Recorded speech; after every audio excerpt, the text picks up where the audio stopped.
I spent a couple hours last night looking over the AMOLand John Crump release of the Freedom of Information Act, where the ATF uh, gave them all the documents of their interactions between themselves and SB Tactical and other companies regarding pistol braces. And so I've never been a huge fan of these pistols. They just decrease velocity and they're fun to shoot, but I prefer a full length one. But I figured I'd give it a try because in that thing it showed a picture of someone trying to use this as a brace, which I have never done. So I'm going to try it here.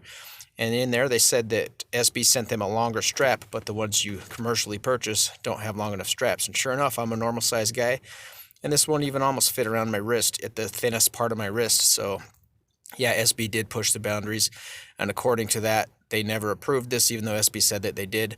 They said that this is too far removed from the original design of the SIG brace that had the big rubber flaps that wrapped around your wrist. And SB claims, well, we didn't change the design.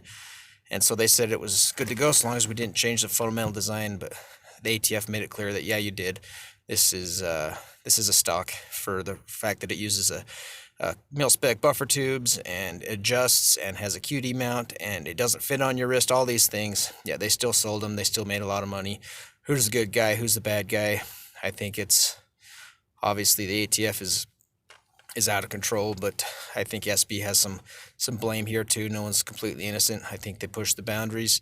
Hopefully it makes the case that this is all stupidity anyway, and there's nothing that should be illegal about effectively controlling the firearm that you're shooting. You're responsible for every one of those rounds, and they think that they're being responsible by making these less controllable, so you can't shoot them from your shoulder. You got to be awkward and weird with it.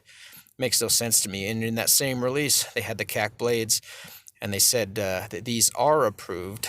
And oddly enough, one of the main reasons they basically said was that they're uncomfortable to shoot from your shoulder because you look at it, they're just a hard material. It's sharp and thin, so it digs into your shoulder when you shoot it.